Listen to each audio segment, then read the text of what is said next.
Selamat sore semuanya dan selamat datang dalam acara webinar Ancaman Gelombang Kedua COVID-19 terhadap Industri Pasar Modal. Apa kabar? Semoga kita semua dalam keadaan sehat, semangat, dan tetap produktif dengan tetap memenuhi protokol kesehatan dimanapun rekan-rekan berada.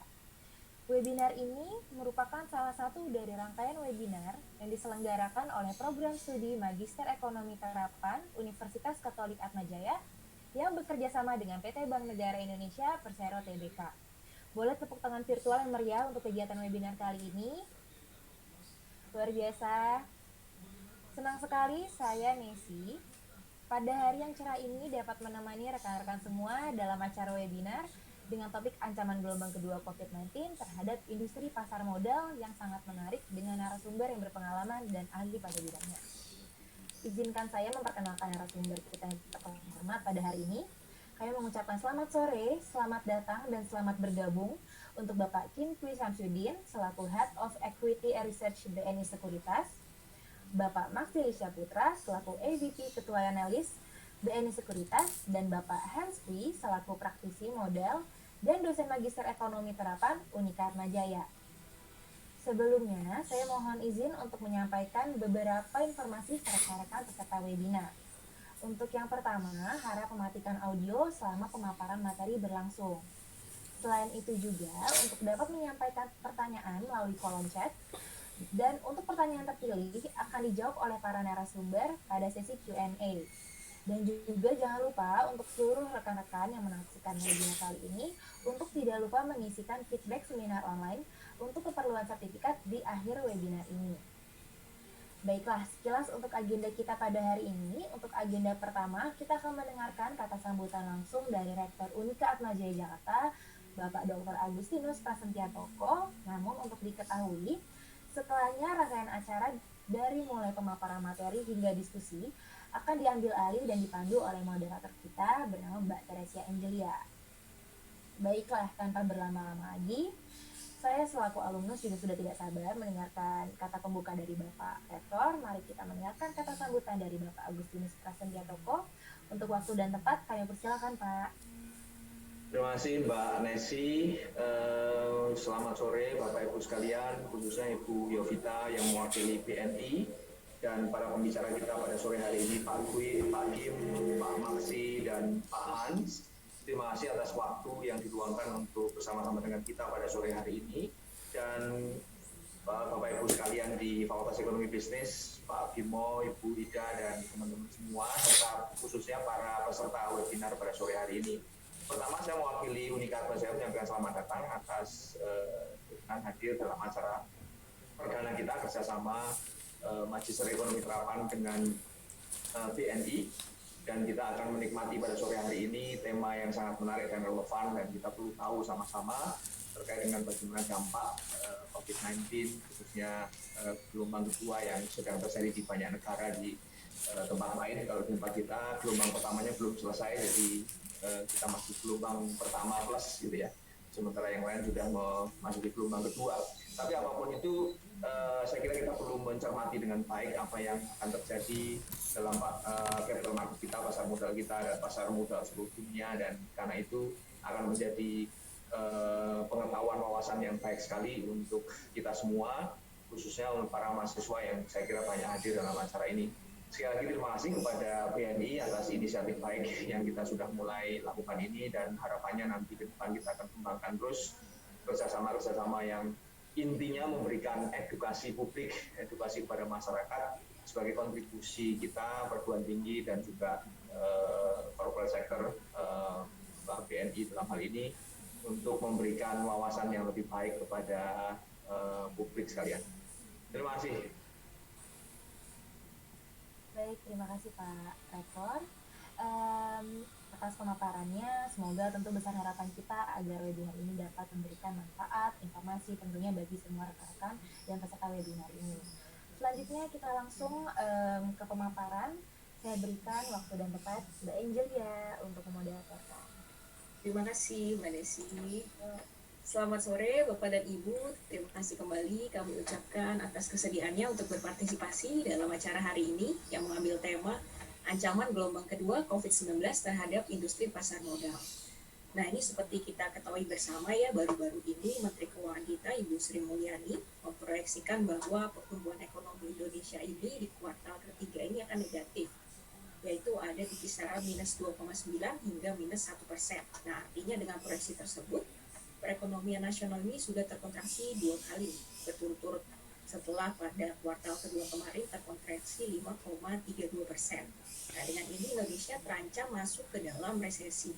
Nah, tapi di tengah gejolak bursa akibat adanya ancaman resesi tersebut, di sisi lain kita juga masih melihat nih bahwa kasus COVID-19 di Indonesia masih terus meningkat. Hal tersebut tentunya juga merupakan sentimen negatif terus membayangi bursa saham Indonesia dan juga berpotensi untuk menekan bursa saham kita.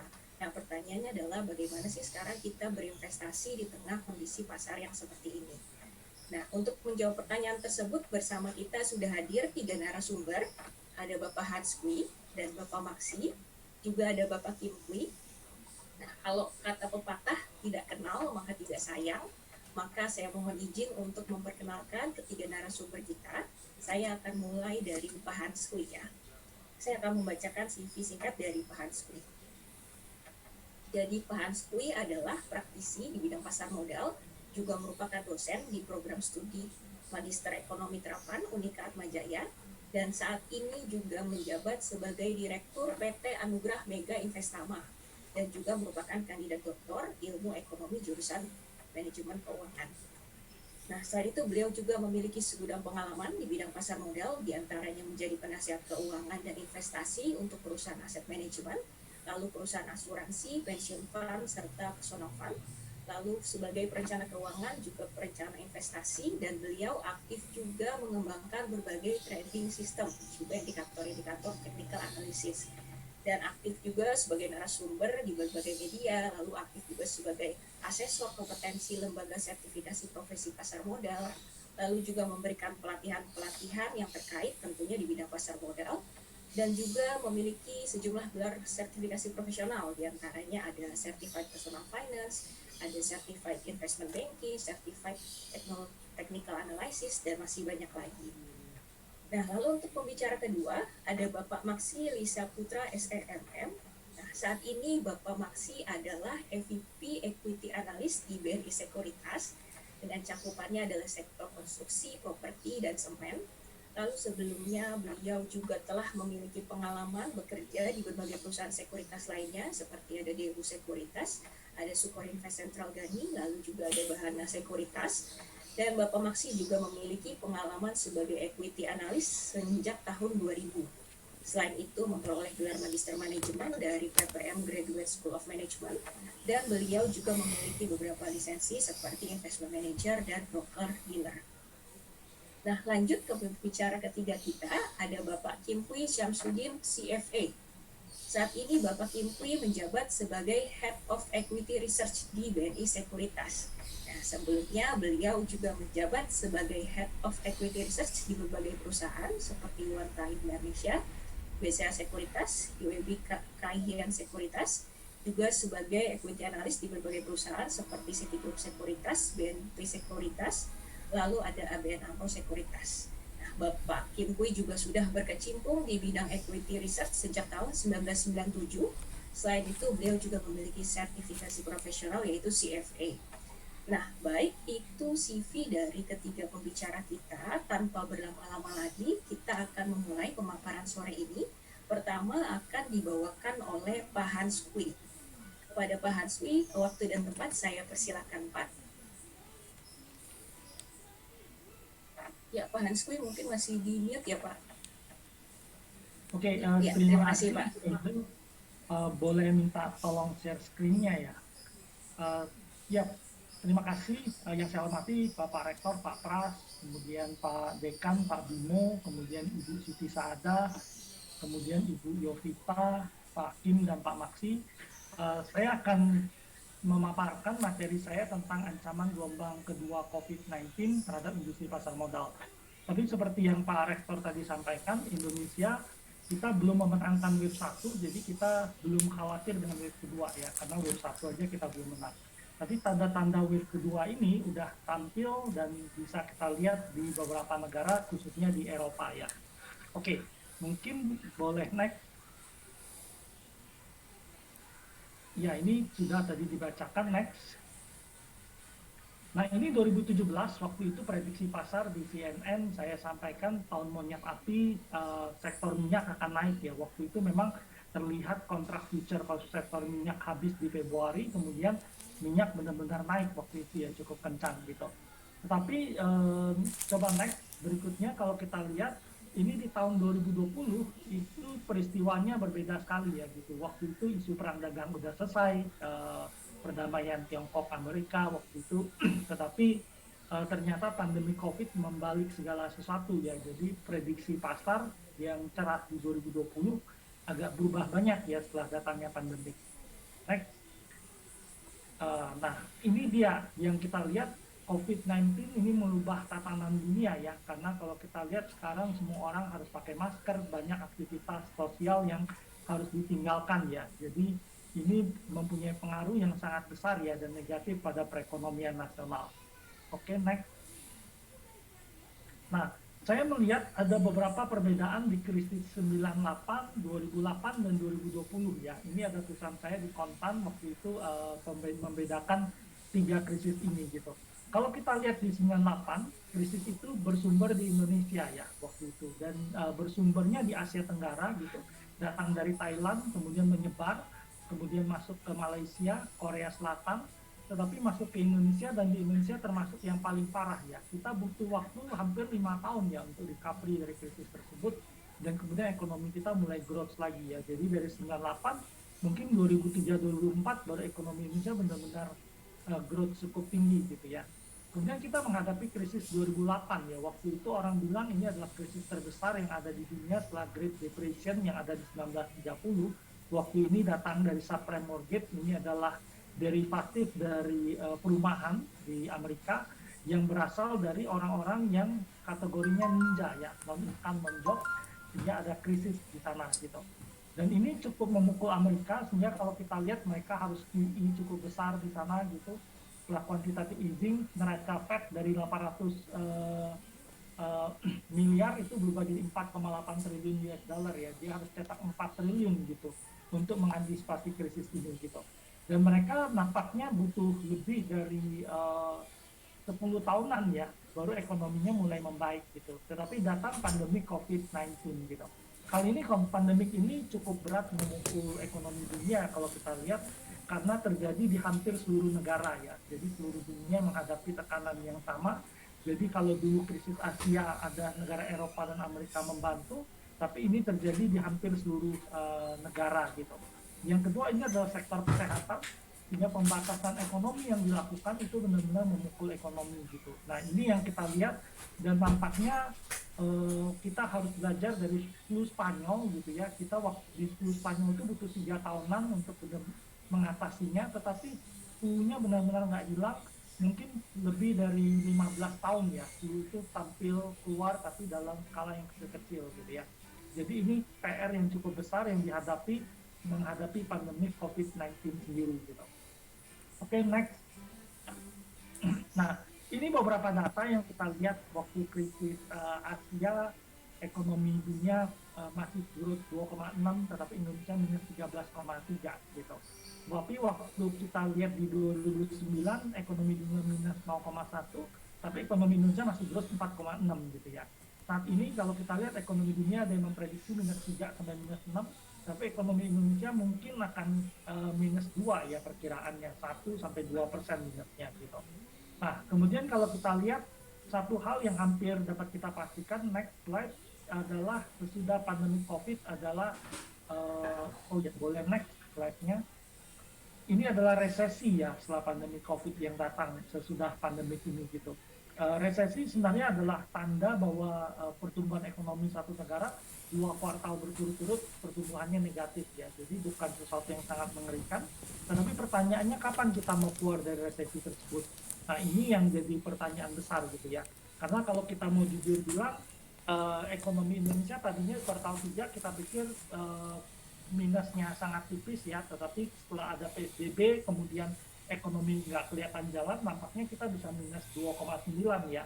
dan mungkin bisa sampai 3%-an gitu. Di kuartal 4 yang kita harapkan bisa tumbuh, tetapi kemungkinan di kuartal 4 kita masih minus ya.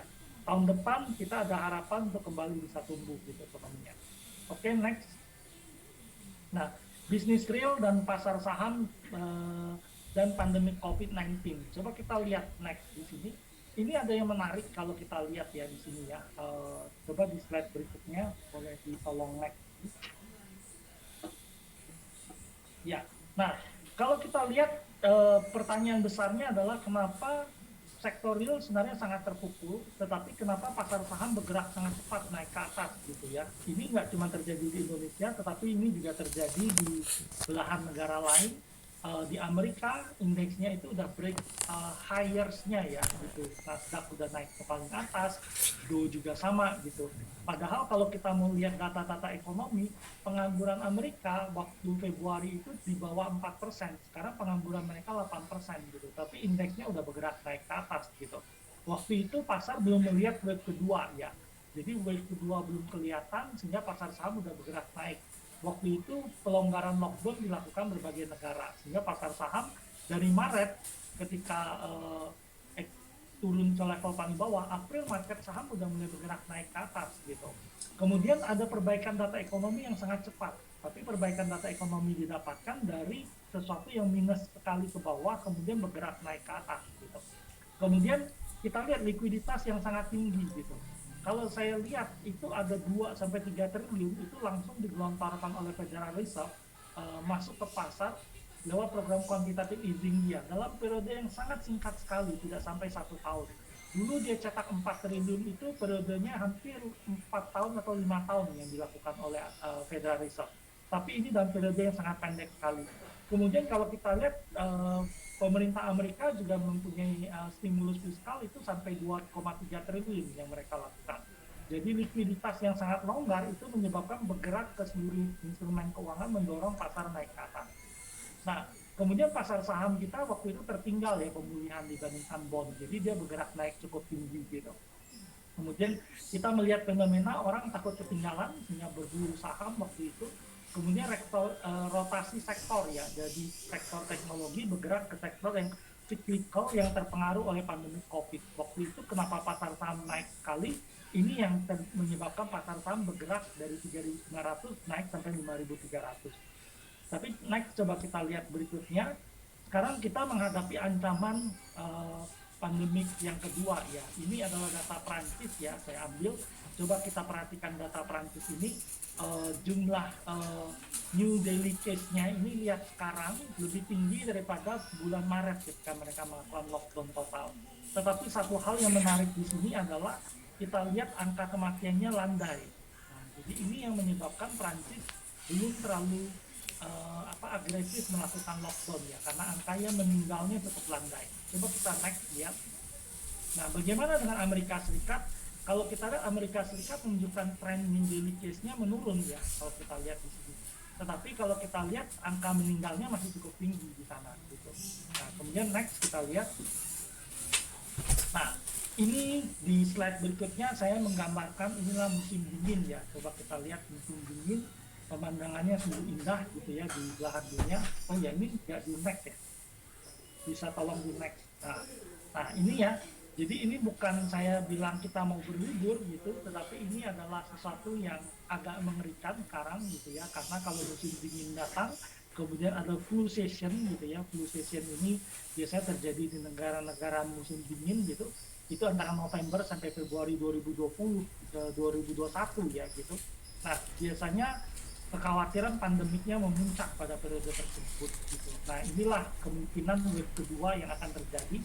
Tetapi ini akan sangat ekonomi akan sangat dipengaruhi oleh respon kebijakan yang diambil gitu.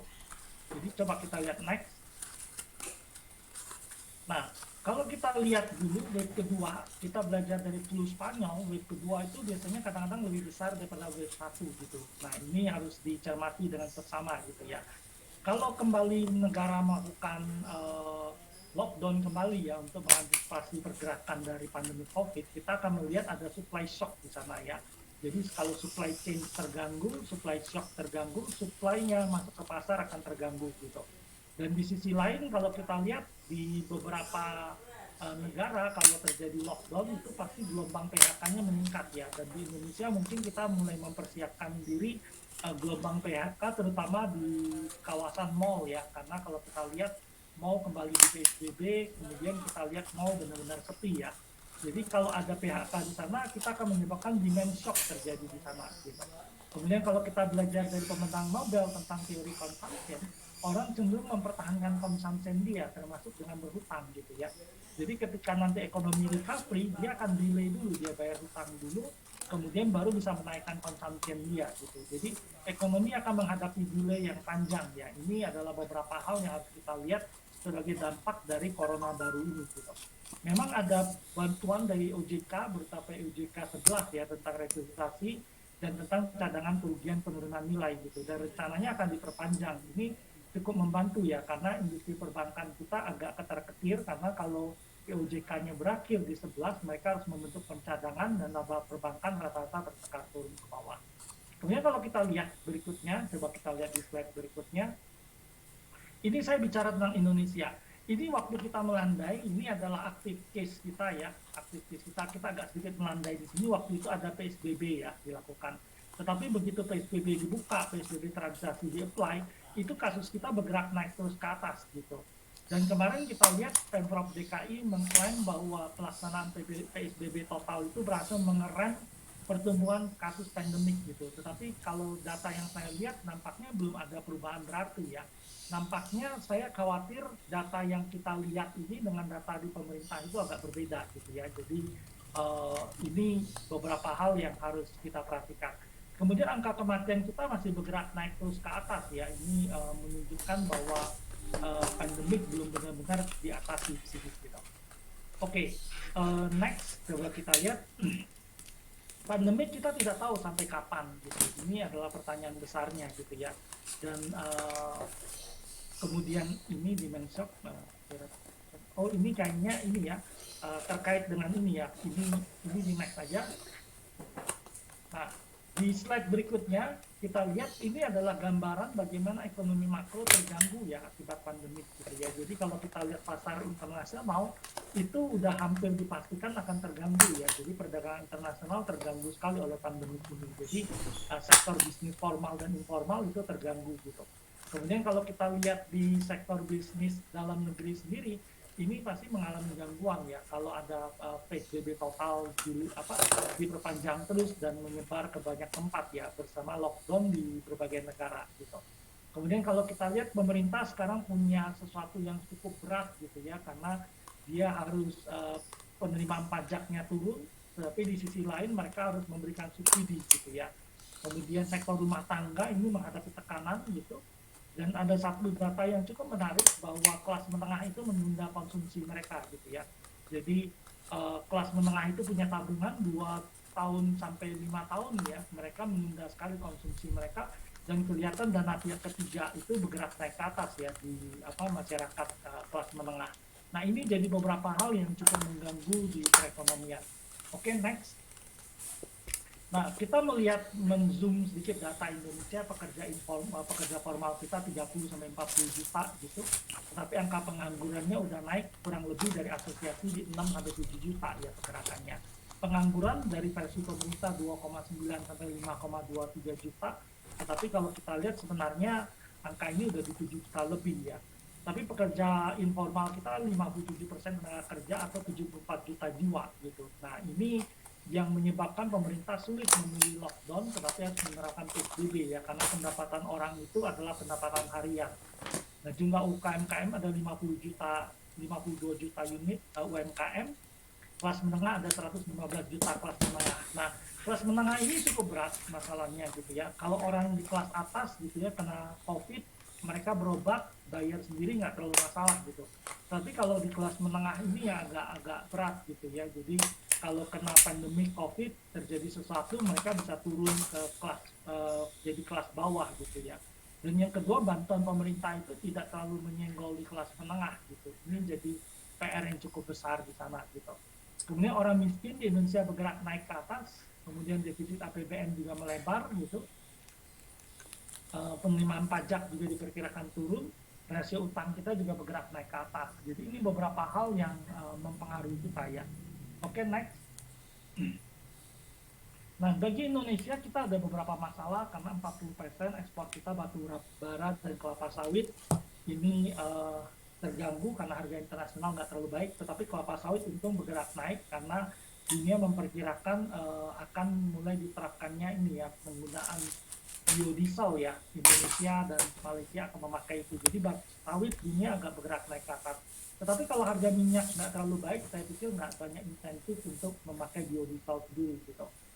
Nah, PSBB ini udah perbankan. Nah, kita harus menyadari pandemi COVID ini berbeda dengan tahun 98 ya. 98 sektor bisnis informal itu bergeliat dengan sangat kuat sekali gitu ya.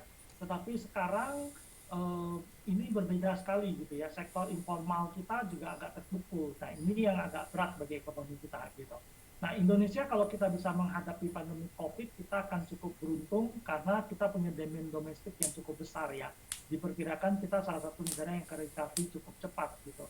Tetapi itu kuncinya adalah di penanganan COVID-19-nya sendiri gitu. Nah, terkait dengan bank sentral ya, bank sentral udah melakukan quantitative easing dan kita lihat dia diminta berbagi dengan pemerintah ya. Saya lihat mereka udah beli 200 triliunan ya surat berharga Amerika, surat berharga dari pemerintah gitu ya. Tapi saya membaca laporan dari Standard & Poor's ya, lembaga rating mengatakan bahwa negara-negara bank sentral di negara berkembang mempertaruhkan reputasi mereka ya kalau mereka terus-terusan ikut pemerintah gitu. Jadi kalau mereka mengikuti pemerintah melakukan pembelian surat berharga biarpun krisis berlalu, kemungkinan itu bisa mendorong krisis ekonomi gitu ya. Jadi ini yang cukup berbahaya dan kita melihat bank sentral menjawabnya dengan mereka mengatakan mereka tidak akan membeli lagi surat berharga pemerintah, cuma stop sampai tahun ini ya. Tapi kita pikir pemerintah mungkin akan mendesak sampai tahun depan ya. Kemudian ini ada tulisan saya, next slide. Hari ini di Kontan ya, PSBB setengah hati, ekonomi setengah mati ya. Kalau kita lihat di sini gitu ya, boleh next slide di sini ya. Waktu awal PSBB terjadi, teman-teman saya banyak calling dengan saya, pebisnis ya, bisnis mereka kena masalah, kemudian mereka konsultasi, saya diminta bicara di manajemen perusahaan gitu. Waktu itu dia bilang, bisnis kami bertahan 3 bulan, ada yang 6 bulan gitu ketika kena pandemi ini gitu, kalau terjadi PSBB gitu. Saya bilang sama mereka, coba Anda harus bikin bisnis Anda bertahan minimal 12 bulan gitu, karena kita pikir 12 bulan pandemi COVID mungkin berlalu gitu. Nah, jadi yang saya rekomendasikan waktu itu lebih baik potong gaji karyawan, penutupan divisi yang tidak menguntungkan, penundaan pembayaran THR, dan banyak langkah efisiensi yang kita tawarkan di sana, saya sampaikan waktu itu ke manajemen mereka gitu. Nah, saya pikir ini yang dilakukan oleh hampir semua perusahaan gitu ya. Jadi inilah yang menyebabkan ekonomi kita tertekan turun ke bawah gitu. Kemudian kita bilang ke mereka, bagaimana kalau kita merubah bisnis model kita gitu ya. Dari bisnis yang konvensional kita berubah jadi online gitu. Ternyata ada beberapa hal yang menjadi masalah. Pertama, konversi bisnis nggak gampang gitu. Kemudian produk nggak semua bisa dijual secara online. Kemudian butuh dana ya untuk mengkonversi bisnis ke online, itu juga masalah. Kemudian penjualan di konvensional berubah ke online itu datanya nggak terlalu baik gitu. Ternyata bisnis dari konvensional berubah ke online nggak gampang jualannya. Kenapa? Karena biasanya orang beli di toko yang udah ramai, banyak pembelinya. Tapi kalau kita baru mulai, orang nggak ada yang beli di tempat kita. Jadi itu jadi masalah sendiri gitu. Nah, inilah yang hal-hal yang mempengaruhi kita ya gitu. Kemudian coba kita lihat di next slide ya. Nah, kalau kita lihat di slide berikutnya, kalau kita lihat di Indonesia saat ini, ada kebangkitan investor retail di pasar modal kita gitu. Jadi jumlah investor retail yang bertransaksi di pasar kita itu meningkat cukup banyak gitu ya. Dan itu beberapa broker yang spesialis retail, waktu saya diskusi dengan mereka gitu, itu ada 5.000 mereka bilang waktu PSBB awal ya, orang buka rekening di satu broker aja gitu. Kemudian kalau saya sendiri punya mitra ya dengan satu sekuritas BUMN ya, transaksi kita naik 3 kali lipat gitu. Jadi kalau kita lihat sebenarnya ada kebangkitan investor retail gitu. Nah, kemudian kalau kita lihat ketika kebangkitan investor retail terjadi, kita melihat di sisi lain ada juga penjualan asing ya, dana asing keluar terus dari pasar kita. Minggu lalu dana asing keluar 2,17 triliun gitu. Kalau dalam 3 bulan dana asing keluar 28,39 triliun. Kalau year to date kurang lebih 58,42 triliun yang keluar dari dana pasar kita. Tapi pasar saham kita terus bergerak naik, masih kuat naik, biarpun dalam beberapa pekan terakhir ya mungkin udah 2 minggu atau 3 minggu ya pasar saham mulai turun ke bawah gitu ya. Tapi ini menunjukkan kebangkitan investor retail. Tetapi penjualan asing yang terus menerus itu berbahaya bagi kita karena secara data ya non-market yang dimiliki asing itu ada 49% kepemilikan sahamnya. Jadi kalau mereka agresif keluar itu menjadi masalah bagi kita. Kemudian kita menghadapi tantangan karena rupiah kita melemah ya. Jadi rupiah melemah itu beberapa faktor.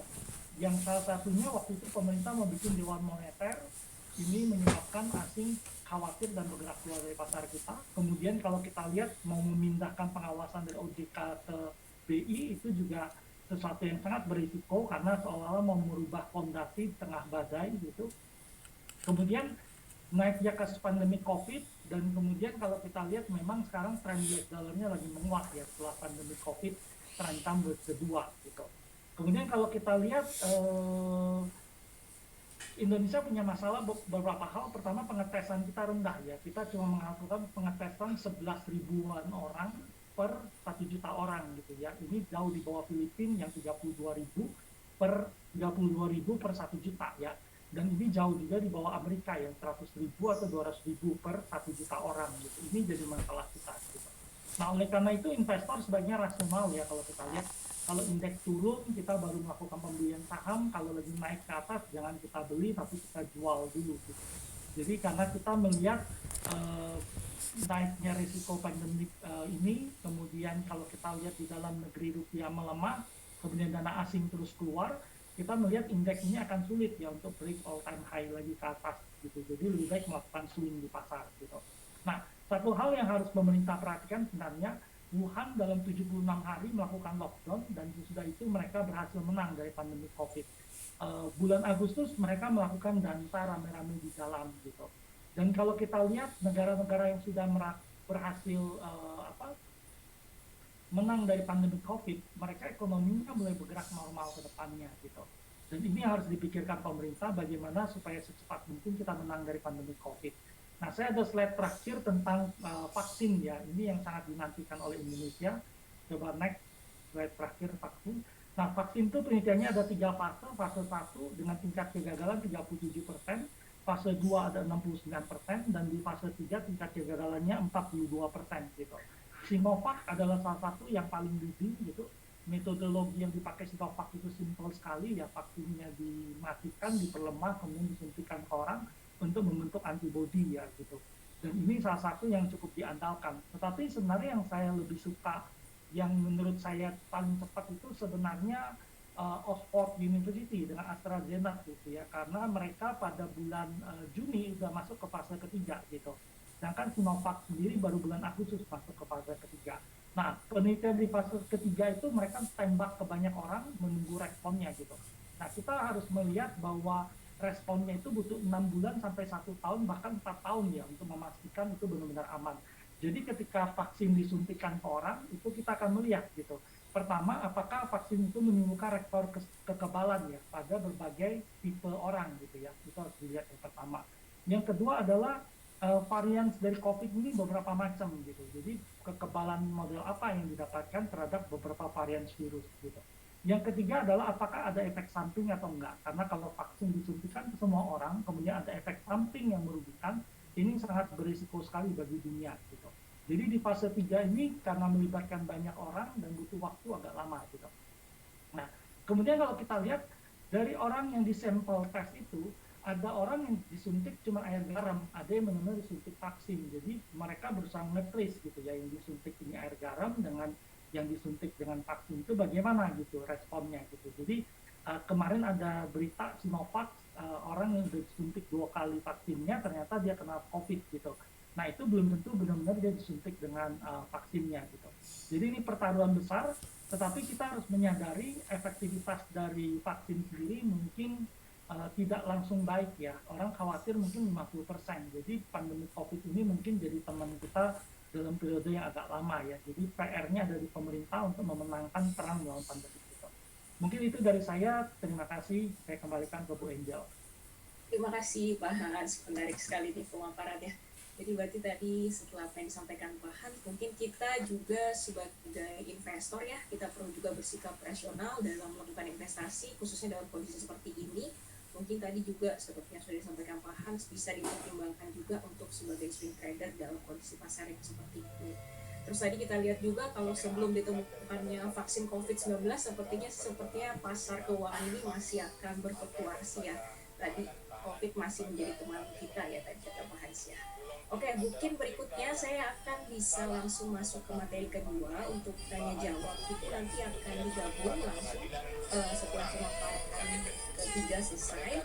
Lalu untuk Bapak Ibu yang masih memiliki pertanyaan bisa tulis di kolom chat, nanti akan kita didiskusikan pada saat sesi tanya jawab setelah nanti pembicara ketiga ya. Nah, sekarang untuk pembicara kedua nanti akan disampaikan oleh Bapak Maksi Lisa Putra. Nah, kepada Bapak Maksi, waktu dan tempat saya persilahkan. Ya, terima kasih banyak Bu Angel. Selamat sore. Saya juga ucapkan selamat sore kepada Bapak Dr. Pak Suryatmoko sebagai Rektor Universitas Atmajaya dan juga Bapak Dr. Bimo ya sebagai Dekan FIB dan Ibu Dr. Suti Sada sebagai Kepala Prodi Magister Ekonomi Terapan. Lalu juga selamat sore kepada Bapak Edi Rusman, Pak Kim dan Pak Hans Kui. Langsung kita masuk saja ke materi. Silakan next. Sekarang untuk sesi ini kita akan membahas mengenai fundamental apa itu saham ya. Mungkin banyak di antara bapak ibu-ibu itu sering mendengar saham. Orang sering bilangnya apakah mengenai main saham atau tidak. Mungkin lebih tepatnya investasi saham ya. Saham itu sebenarnya merupakan bagian salah satu instrumen dari investasi. Jadi investasi itu sebenarnya apa? Itu adalah komitmen ya, komitmen untuk membenamkan atau menaruh jumlah dana tertentu. Tentu ada tujuannya, yaitu sebenarnya untuk mendapatkan return atau keuntungan. Nah, dalam investasi ini pasti ada ketidakpastiannya. Jadi tidak mungkin ya kalau harga saham itu naik terus. Berarti kita harus mengerti betul bagaimana risiko dari investasi itu sendiri. Nanti kita akan bahas apa saja instrumen investasi yang ada di dunia.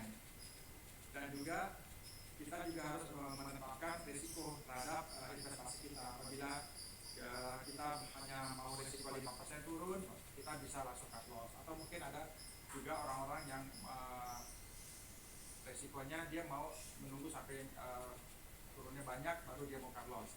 Karena dia masih mau menunggu harapan untuk naik kembali. Yaitu masing-masing orang mempunyai preferensi sendiri-sendiri. Lanjut. Nah, di sini kita filosofi investasi itu adalah kita harus tahu betul ya apa instrumen yang kita investasikan. Jangan sampai itu kita hanya menebak-nebak atau mereka-reka, ataupun kita misalnya mendengarkan dari teman kita atau mungkin dari pasangan kita dan lain-lain. Kita harus tahu betul apa yang mau kita investasikan. Kalau dalam hal ini kita akan membahas mengenai saham. Kalau saham jadi kita tahu betul misalnya emiten apa yang mau kita beli, bagaimana prospeknya, bagaimana fundamentalnya.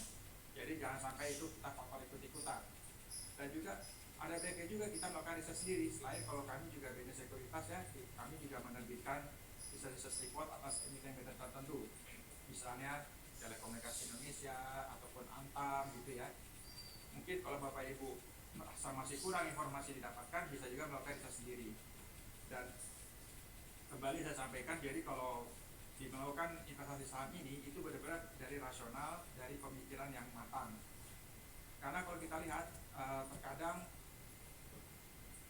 bila pusat banyak melakukan aksi sell off ya atau aksi ambil untung yang mengakibatkan indeks mengalami tekanan, banyak di antara kita juga ikut-ikutan. Padahal kita melihat saham tersebut masih memiliki fundamental yang bagus. Jadi kebanyakan orang ini melihat asing banyak melakukan penjualan, lalu dia tanpa mungkin perang berpikir panjang itu jualan juga, dan itu sangat disayangkan ya, karena bisa jadi akan menimbulkan loss yang cukup besar bagi para investor. Nah, selain itu kita juga dalam melakukan investasi saham ini sangat dianjurkan untuk memiliki portfolio ya, baik itu portfolio sektor maupun portfolio saham itu sendiri. Kita kalau berbicara investor retail juga dianjurkan jangan memiliki saham terlalu banyak. Kenapa? Karena nanti kita akan cukup kesulitan untuk memantau perkembangan dari masing-masing saham kita. Misalnya kita memiliki ada 25 saham, 25 jenis saham gitu ya. Kita kan tidak mungkin ya tiap hari memonitor bagaimana perkembangan 25 saham itu secara terus-menerus. Karena kan kita juga memiliki kesibukan yang lain. Makanya kalau kita sarankan mungkin kita investor retail itu memiliki 3-4 sektor saham dengan masing-masing sektor sekitar 2 atau 3 saham. Jadi di sini kita akan lebih mudah memantau perkembangannya dan itu juga akan lebih meminimalkan risiko kita sendiri. Lanjut. Dalam melakukan investasi ini kita ada 2 perspektif waktu. Yang pertama adalah fundamental, yaitu maksudnya jangka panjang. Jangka panjang ini kita misalnya membeli saham untuk satu tahun ke depan atau lebih, dan ini kita sangat memantau bagaimana fundamental perusahaan tersebut. Jadi kita berharap misalnya beli satu saham A dalam satu tahun ke depan harganya akan meningkat. Lalu yang kedua adalah jangka pendek. Ini bisa misalnya dengan salah 1 minggu atau 2 minggu gitu ya. Sama pendekatannya dengan fundamental, yaitu kita melihat bagaimana prospek saham itu, bagaimana mungkin track recordnya, bagaimana marginnya dan lain-lain. Dan juga bisa menggunakan pendekatan teknikal. Apa itu pendekatan teknikal? Teknikal itu adalah pendekatan dengan menggunakan grafik. Ya, di situ kita memanfaatkan momentum. Teknikal ini metodenya sangat banyak Bapak Ibu ya. Dan ini kami juga memiliki pendekatan melalui analisa teknikal. Hanya dalam sesi ini kita tidak membahas analisa teknikal. Ya, silakan Pak Ibu. Tadi saya sampaikan, saham itu merupakan salah satu instrumen investasi. Di sini di slide ini saya akan mencoba menjelaskan mengenai beberapa instrumen investasi. Pertama di pasar modal. Di pasar modal kita maksud di Bursa Efek Indonesia ya. Yang pertama adalah obligasi atau suatu utang. Kita sudah tahu ya bagaimana suatu utang itu dikeluarkan baik itu oleh pemerintah ataupun perusahaan. Dan di sini kita lihat yang minim risiko adalah obligasi yang dikeluarkan oleh pemerintah. Sementara kalau perusahaan kita harus pandai betul mencari perusahaan-perusahaan yang mana fundamental baik yang tidak memiliki kesulitan cash flow pada saat obligasi jatuh tempo. Yang kedua adalah saham ekuitas, yaitu saham yang seperti yang saat ini sedang kita bahas. Lalu juga ada portfolio investasi lainnya adalah pasar uang. Kita juga bisa menempatkan dana kita di deposito misalnya, ditaruh di perbankan. Misalnya Bapak Ibu menaruh di Bank BNI yang tentu pasti aman ya, karena kita dibimbing oleh pemerintah. Lalu juga bisa juga kita menaruh investasi kita di foreign exchange atau masyarakat suka menyebutnya falas, valuta asing. Cuma ada satu concernnya adalah falas ini tidak ada jam buka tutupnya, karena falas itu berlaku global seluruh dunia. Kalau kita investasi di Bursa Efek Indonesia, jelas Bapak Ibu dibuka pada jam 9 dan ditutup pada jam 3 jam 3 sore. Setelah jam 3 sore tidak ada transaksi lagi. Sementara kalau falas itu terus menerus, apalagi biasanya kebanyakan falas ini transaksi USD ya, USD mungkin dengan euro, USD dengan yen, atau USD dengan franc dan lain-lain. Nah, jadi ditambah lagi dengan jam Amerika yang 11 atau 12 jam lebih belakangan dari kita ya. Jadi saat kita sudah mau tidur, justru Amerika baru mulai perekonomiannya. Jadi kan, nah di situ resiko yang harus kita perhatikan juga. Selain itu juga ada alternatif investasi lainnya Bapak Ibu. Misalnya reksadana. Apa itu reksadana ya? Reksadana itu merupakan produk investasi yang dihasilkan oleh manajer investasi.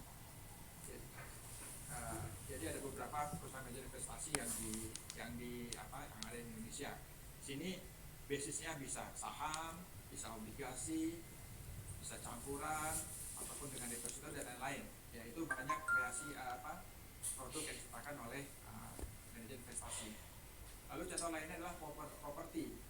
Keuntungannya memang kita di Indonesia ini harga properti itu tidak pernah turun, Bapak Ibu. Biasanya orang membeli properti dengan harapan nanti 10 tahun lagi akan saya jual dengan harga jauh lebih naik. Bisa juga orang beli properti nanti untuk anak saya, apabila anak saya menikah, bisa juga seperti itu. Next slide. Di sini, di slide ini kita coba bahas ya Bapak Ibu, karakteristik masing-masing dari investasi tersebut. Yang pertama kita lihat saham. Saham ini memang tingkat returnnya tuh bisa dari rendah sampai tinggi. Itu tergantung dari Bapak Ibu ya, bagaimana, apakah misalnya sudah untung 10% mau dijual, atau nanti mau untung sampai 15% atau tunggu sampai 20%. Itu terserah Bapak Ibu dalam melakukan aktivitasnya. Kami dari broker hanya menyarankan untuk beli atau jual, tapi keputusan investasi di tangan Bapak Ibu. Memang sisi lain level resikonya cukup tinggi karena harga saham itu fluktuatif. Tidak ada harga saham yang flat gitu ya. Kecuali kalau harga sudah Rp50 itu tidak mungkin turun lagi. Lalu yang kedua adalah obligasi. Nah, obligasi ini memang kita lihat level resikonya cenderung tidak terlalu tinggi atau medium. Apalagi kalau kita beli obligasi pemerintah, itu bisa dibilang aman. Tapi kalau untuk obligasi perusahaan, kita harus pandai-pandai memilih perusahaan mana yang aman dalam memiliki cash flow, sehingga nantinya tidak kesulitan dalam membayar obligasi yang telah kita beli. Dan tingkat returnnya pun kita relatif terbatas ya, karena melihat dari kupon rate tingkat bunga yang sudah ditetapkan di awal. Misalnya sekarang misalnya sebuah emiten memiliki obligasi Rp1 triliun dengan tingkat bunga 8,25%, berarti dalam 1 tahun bunganya sekitar Rp82,5 miliar, itu pasti. Resikonya juga ada Bapak Ibu, yaitu gagal bayar atau dalam bahasa Inggrisnya default. Disinilah apabila sampai sebuah emiten sampai mengalami gagal bayar, itu biasanya prosesnya cukup panjang karena harus melalui rapat umum pemegang obligasi, melakukan restrukturisasi dan lain-lain. Lalu yang ketiga ada deposito. Nah, deposito ini memang bisa dibilang sangat aman ya Bapak Ibu ya. Karena apa? Itu kita asalkan kita menaruh pada bank yang sudah terjamin kredibilitasnya, itu uang kita tidak akan hilang. Namun di sisi lain tingkat bunganya yang memang relatif rendah. Seperti itu. Lalu contoh lainnya adalah orang Indonesia juga banyak berinvestasi emas. Ini bisa saja emasnya dalam artian membeli batangan emas misalnya, membeli batangan emas ataupun membeli perhiasan. Karena juga kita lihat banyak orang Indonesia yang banyak membeli emas untuk perhiasan. Ini memang secara panjang harga emas itu memang cenderung naik. Cuma dalam kesehariannya juga naik turun mengikuti perkembangan di London Metal Exchange. Apalagi saat ini emas sedang diburu ya, dan harganya sekarang dan untuk yang 24 karat ya sudah di atas Rp1 juta per gram. Contoh lainnya adalah properti. Properti ini memang kita lihat Indonesia memiliki keuntungan harga properti tidak akan turun. Namun di sisi lain, di saat kita ingin misalnya Bapak Ibu memiliki rumah atau ruko atau sebidang tanah gitu dan ingin dijual, itu tidak bisa langsung dijual. Jadi kita bilang likuiditasnya rendah. Beda dengan saham Bapak Ibu ya. Apabila Bapak Ibu misalnya sudah melihat sudah gainnya sudah cukup atau keuntungannya sudah cukup, aku mau jual hari ini bisa, sama ada bid offernya pasti. Cuma kalau properti ini salah satu resikonya adalah rendahnya likuiditas. Kenapa? Karena Bapak Ibu tidak bisa misalnya aku mau jual rumahku hari ini, pasti akan jadi hari ini. Bapak Ibu pasti nanti harus misalnya mungkin membuat iklan, lalu ada potensial buyer datang dulu, negosiasi dan lain-lain. Apalagi kalau terlihat kita bisa sedang lagi membutuhkan uang yang mendesak, bisa terlihat oleh calon buyer kita, bisa ditekan harganya, dan itu tidak masalah ya, karena kan tidak ada paksaan begitu. Jadi dan terakhir reksadana, itu reksadana hampir sama dengan saham ya, cuma reksadana base-nya bisa saham obligasi atau saham obligasi deposito dan lain-lain, tergantung produk investasinya. Saya sampaikan di sini Bapak Ibu, dari semua jenis aset investasi ini tidak ada yang salah ya Bapak Ibu, semua tergantung pada preferensi risiko dan preferensi return dari Bapak Ibu semua. Jadi Bapak Ibu bisa saja memiliki semuanya, tidak masalah. Tergantung dari itu tadi bagaimana Bapak Ibu menyikapi masing-masing alternatif investasi tersebut. Kita sekarang masuk ke analisa fundamental. Analisa fundamental itu apa? Yaitu analisa sistematis ya, melakukan evaluasi terhadap sebuah perusahaan.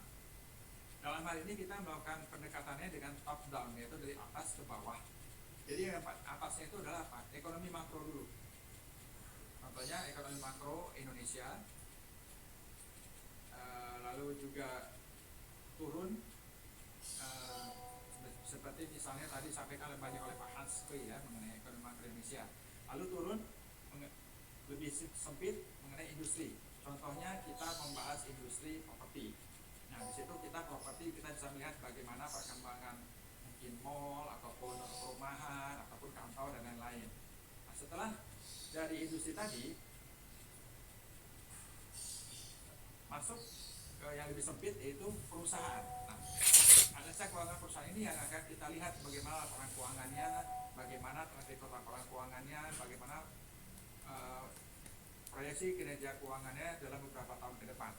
Dan terakhir nanti tentunya ada evaluasi rekomendasi dari kami, dari analis. Selanjutnya mungkin kita bisa lihat secara ini ya, secara ringkas bahwa tadi kita bahas di depan mengenai ekonomi, industri, dan keuangan.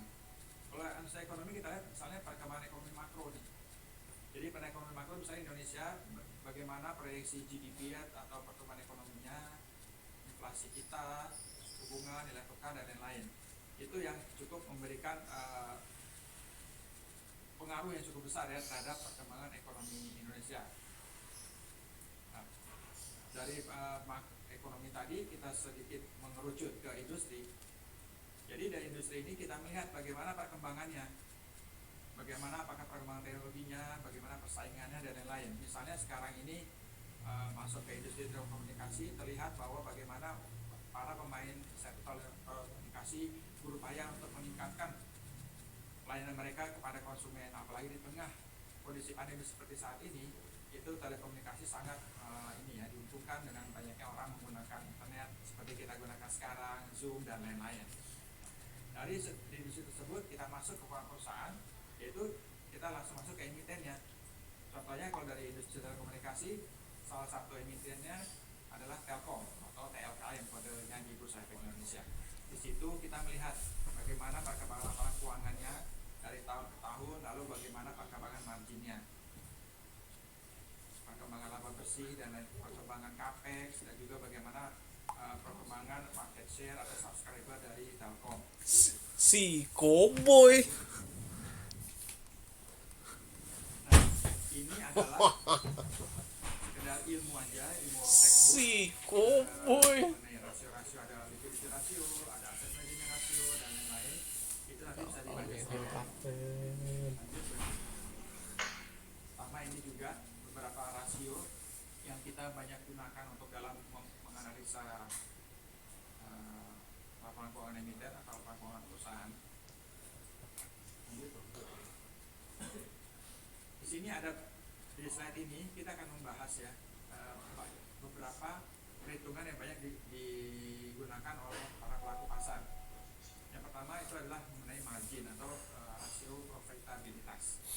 Jadi pertama itu ada gross profit margin atau dalam bahasa Indonesia margin kotor, yaitu sesuai dengan namanya gross profit margin berarti gross profit dibagi sales atau laba kotor sama dengan margin kotor sama dengan laba kotor dibagi penjualan atau pendapatan. Lalu di bawahnya ada operating profit margin atau margin usaha.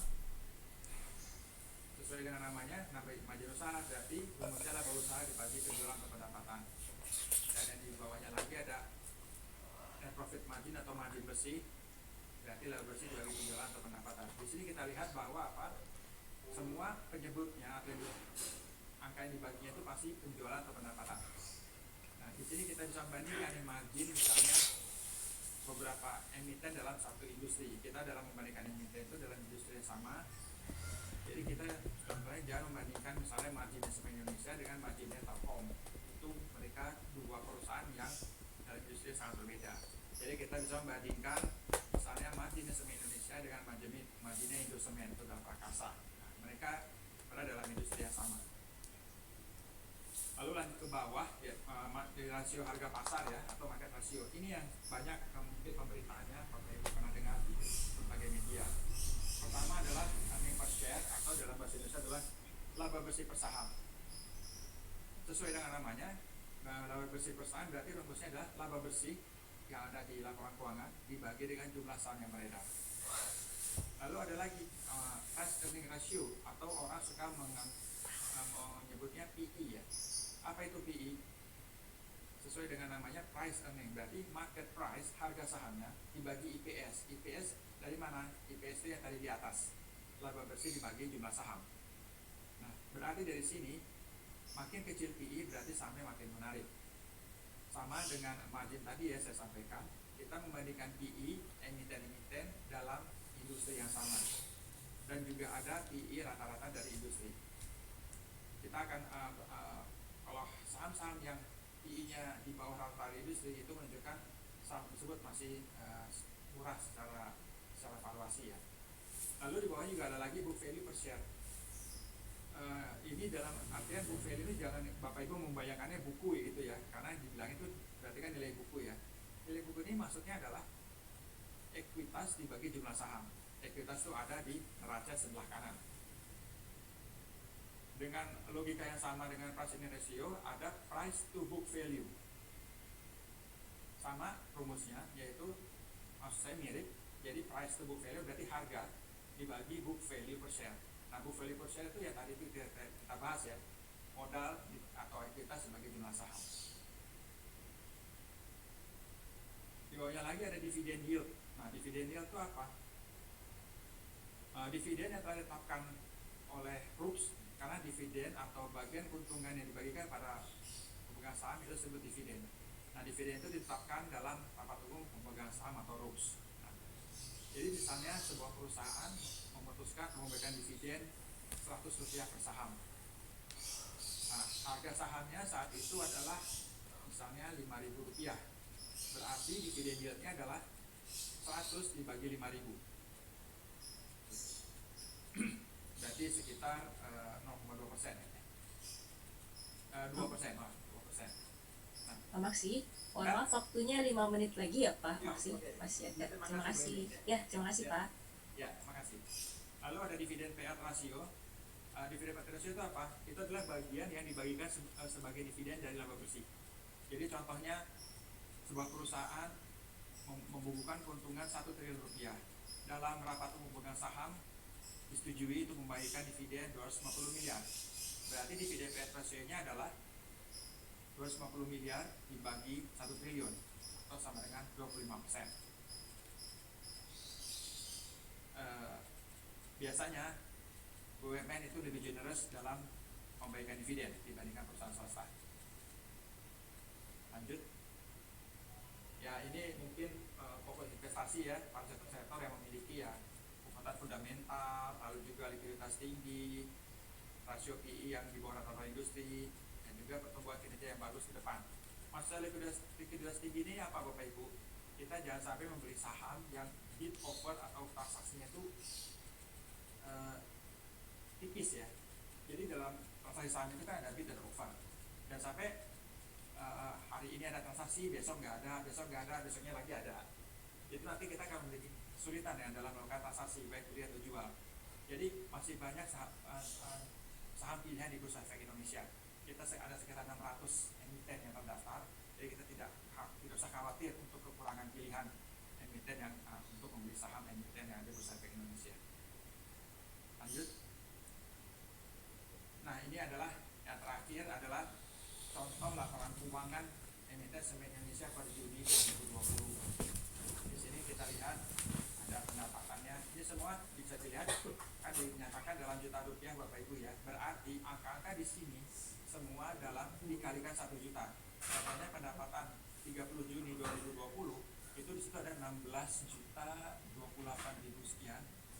berarti angkanya yang benar adalah, maksudnya angka itu adalah 16 triliun 28 miliar sekian. Ada laba kotornya, berarti kalau margin kotor kita tinggal membagi laba kotor dibagi pendapatan. Di sini dalam rangka keuangan pasti disajikan dua periode untuk menunjukkan perkembangannya dari apakah mengalami kenaikan, penurunan atau flat. Nah, lanjut, Bu Angel. Nah, untuk laba bersih bisa dilihat di ini ya. Laba periode berjalan yang diatribusikan kepada indikator induk di situ ada 612,499. Jangan lupa dikali 1 juta dulu, berarti laba bersihnya 612 miliar, 99 juta. Ternyata Semen Indonesia mengalami kenaikan laba bersih dibandingkan periode sebelumnya 434 miliar. Nah, kecuali di angka paling bawah itu adalah laba per saham. Dalam kurun dinyatakan rupiah penuh, itu berarti laba per sahamnya adalah 100 ya sekian ya, kelihatan, dibandingkan per Juni 2019 82 rupiah. Lanjut Angel. Ini adalah neraca. Neraca ini adalah menunjukkan posisi keuangan pada tanggal tertentu. Kalau tadi laba rugi adalah menunjukkan kinerja keuangan dalam periode tertentu. Misalnya tadi per Juni berarti dalam 6 bulan pertama tahun 2020. Kalau ini neracanya adalah posisi keuangan pada saat itu. Hubungannya apa ya antara laba rugi dan neraca? Laba yang dibukukan itu akan menambah pada ekuitas. Lanjut Bu Angel. Ini adalah utang-utangnya, baik utang jangka pendek dan utang jangka panjang. Lanjut lagi, karena kita pasang waktu ya.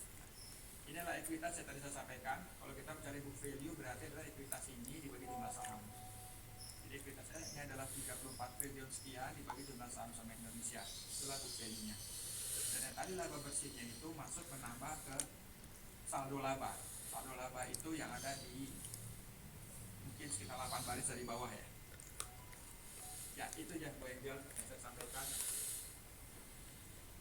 Baik, terima kasih banyak Bapak Maksi atas pemaparannya yang sudah disampaikan barusan.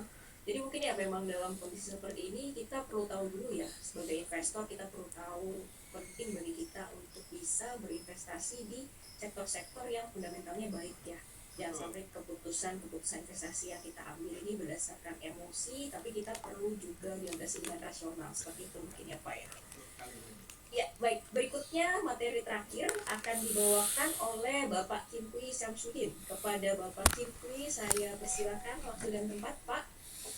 Terima kasih Bu Agnes. Pertama-tama saya ingin menyapa Dr.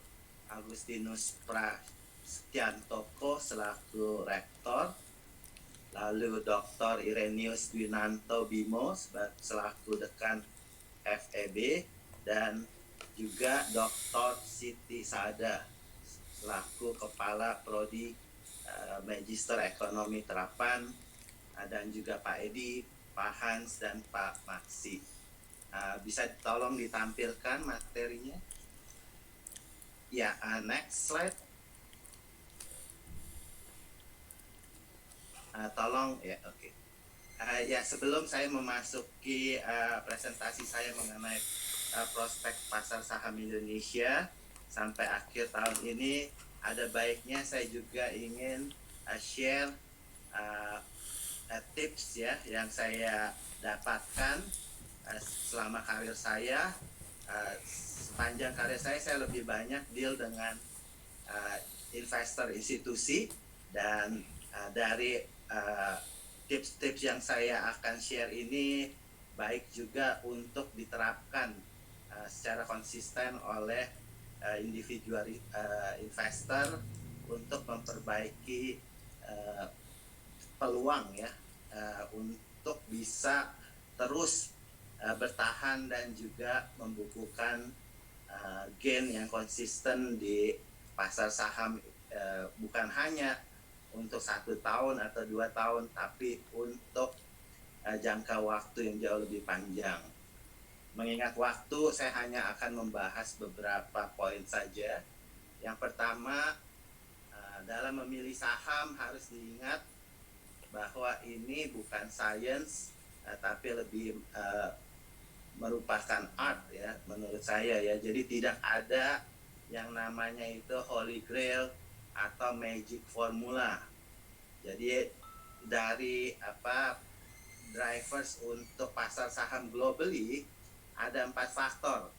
Yang pertama yaitu valuation, kedua interest rate, dan yang ketiga earnings growth, dan yang keempat yang sangat sulit dari waktu ke waktu untuk dikuantify yaitu market sentiment.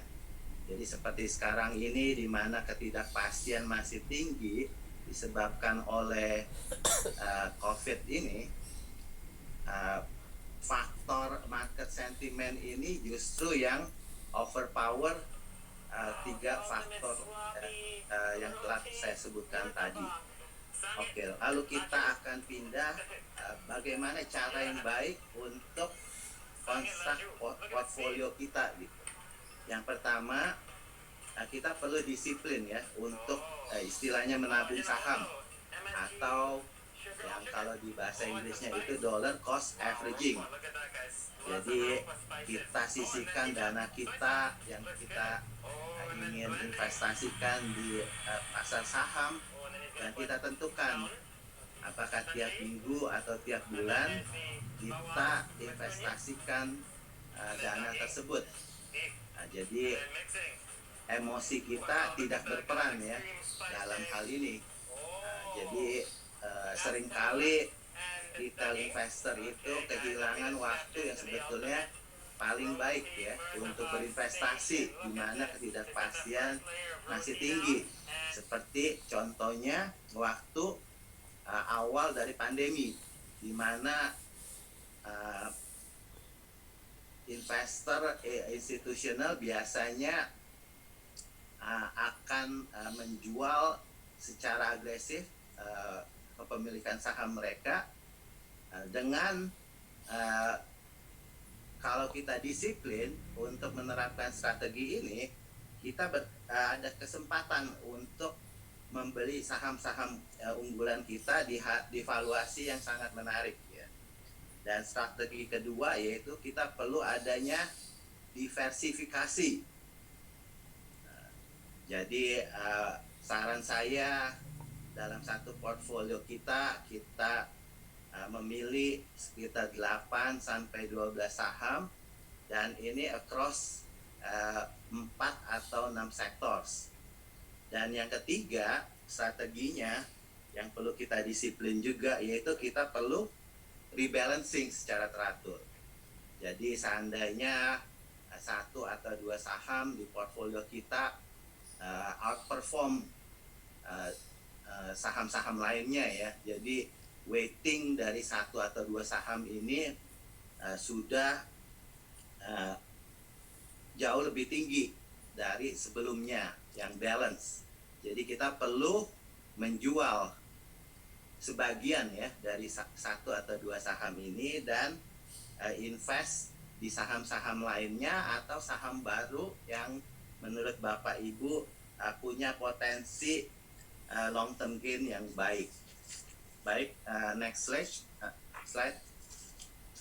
Oke, sekarang saya akan membahas mengenai prospek pasar saham Indonesia. Next slide. Ya, yang pertama-tama kita punya target IHSG, kita baru naikkan sekitar 6 minggu yang lalu dari sebelumnya 5.300 ke 5.550. Jadi waktu itu belum ada PSBB jilid 2. Mengingat penerapan PSBB yang kedua ini a big surprise untuk market dan adanya ketidakpastian yang baru disebabkan dari PSBB ini, yang kedua kita pikir akan sulit ya target indeks kita yang baru untuk bisa dicapai tanpa adanya katalis jangka pendek. Jadi hal yang paling dibenci oleh market di mana-mana yaitu ketidakpastian ya, karena itu tidak bisa di-quantify. Tapi kita pikir ada katalis jangka pendek yang kalau terrealisasi, itu bisa bantu memperbaiki juga sentimen pasar, yaitu Omnibus Law. Jadi investor asing juga telah lama menunggu-nunggu ya pengesahan dari Omnibus Law ini. Dan berita yang terakhir yang kita baca siang ini hanya tinggal satu ya, klaster ketenaga kerjaan yang masih dibahas, dan kemungkinan besar ini bisa dapat disahkan dalam beberapa minggu ke depan.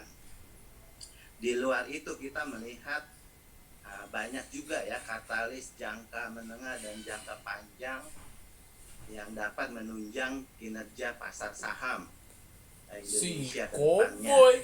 Yang pertama, katalis positifnya yaitu adanya likuiditas global yang masif. Jadi sejak terjadinya pandemi ini, kalau kita total di seluruh dunia itu jumlah stimulus moneter dan fiskal itu sangat masif, sekitar 15 triliun US dollar. Ini sekitar 17% ya dari global annual GDP, atau sekitar 15 kali dari GDP tahunan Indonesia tahun lalu. Jadi banyaknya likuiditas global ini juga yang disertai oleh rendahnya suku bunga biasanya meningkatkan dari investor di mana ya. Dari itu jangan tuh Bang Cecek. terutama di negara-negara maju kita lihat akan banyak juga ya bantuan dari pemerintah untuk rakyat di Amerika Serikat itu dipakai untuk investasi di saham. Jadi kita lihat ini satu faktor yang positif ya ke depannya juga ya. Dan yang kedua ada katalis lain, yaitu kalau kita lihat bunga real secara global itu sekarang ini rendah ya, dikarenakan di mana-mana banyaknya upaya pemerintah dan juga bank sentral untuk mencegah terjadinya Great Depression ya. Jadi ini suatu stimulus global yang masif juga.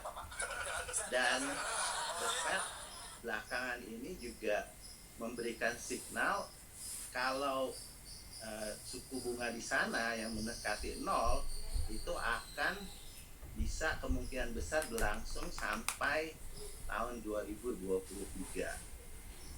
Dan potensial katalis yang ketiga, kita pikir akan ada stimulus yang lebih lanjut ya, mengingat virus ini impact-nya masih terus berlangsung dan juga candle-nya seperti ini sampai area resist ya ini ya. Economic recovery-nya tidak secepat yang diharapkan. Jadi sekarang ini ada discussion di Amerika, di Kongres untuk memberikan stimulus yang lebih lanjut. Dan yang keempat, karena tahun ini ada resesi global dan ekspektasi tahun depan itu ada perbaikan ekonomi yang signifikan ya. Jadi IMF memforecast tahun depan global GDP itu akan tumbuh sekitar 5% ya, sama seperti ekspektasi pasar mengenai GDP Indonesia akan tumbuh sekitar 5% juga untuk tahun depan. Oke, next slide. Disiplin ya, menurut saya jangan hanya pasrah, kalian harus berani cut loss ketika dia turun ya di bawah 2040 seperti itu. Ya, katalis tentunya yang paling besar di pandangan kami yaitu ini adalah area resist seperti itu. Vaksin approval ya. Kalau tentunya ini krisisnya disebabkan oleh penyebab utamanya yaitu adanya coronavirus ini. Jadi sekarang ini ada sekitar 42 pasien yang sedang menjalani clinical trials untuk manusia ya di seluruh dunia, tapi yang paling sering kita dengar mungkin hanya 3 ya. Yang pertama AstraZeneca yang sekarang menjalani fase ketiga, kedua Moderna memasuki menjalani fase ketiga, dan yang ketiga yang dari China yaitu Sinovac yang telah terus sebenarnya untuk limited use. Dan indeks target kita seperti saya kemukakan yaitu untuk akhir tahun ini di 5.550, yang ini berdasarkan price to book value 1,6 kali atau minus 1 standar deviasi dari rata-rata di dalam 18 tahun terakhir. Topik kita ada 8, yaitu 2 banking stock, BRI, Mandiri, dan Telkom, lalu ada Unilever, Semen Indonesia, Jasa Marga, Astra Agro, dan KB Pharma. Ada resiko-resiko utama juga. Yang pertama tentunya tadi juga Pahan setelah kemukakan secara detail, yaitu kemungkinan adanya gelombang kedua ya dari COVID-19, terutama di negara-negara belahan utara. Dan yang kedua, ada kemungkinan juga tertundanya vaksin ini ya, karena ini sebetulnya unprecedented juga gitu vaksin developmentnya. Biasanya itu 5-10 tahun ya untuk mendevelop suatu vaksin untuk penggunaan massal. Tapi kali ini prosesnya jauh lebih cepat, bisa hanya sekitar 12-18 bulan ya. Dan yang ketiga, ada kemungkinannya election dispute di Amerika Serikat, mengingat sekarang ini banyak sekali voters di sana mengirimkan melalui ballots-nya melalui surat ya. Jadi bisa jadi butuh beberapa hari atau bisa jadi beberapa minggu setelah election day-nya untuk bisa menentukan pemenang dari pilpres di sana. Oke, next slide. Ya, kalau kita lihat penerapan PSBB jilid 2 yang mengejutkan pasar, itu mempengaruhi juga ya market sentiment. Terutama kalau kita lihat foreign outflow itu sangat besar ya dalam 1 bulan terakhir, di mana jumlahnya itu sudah melewati $1 miliar. Jadi sejak penerapan PSBB jilid 2, kita lihat IHSG terkoreksi hampir 8%.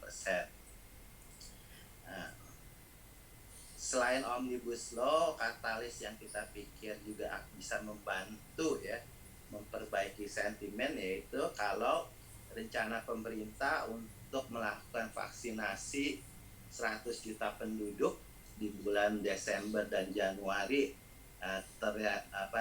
realize ya. Jadi ini suatu katalis yang sangat besar juga. Oke. Ya. Mohon maaf Pak, waktunya ada 5 menit lagi ya Pak. Oke, ya. Terima kasih Pak. Ya, next slide. Ya, kalau kita lihat di sini graf chart menunjukkan CDS, yaitu Credit Default Swap dari Indonesian Government Bond yang untuk US dollar. Kalau kita lihat ini kan karena jangka waktunya sangat panjang, mungkin tidak terlalu obvious. Tapi di awal tahun ini, terutama di sekitar bulan Maret, itu ada sedikit spike ya terhadap CDS ini. Tapi kalau kita bandingkan di tahun 98 late 2007 dan late 2007 dan early 2008 itu spike-nya jauh lebih rendah.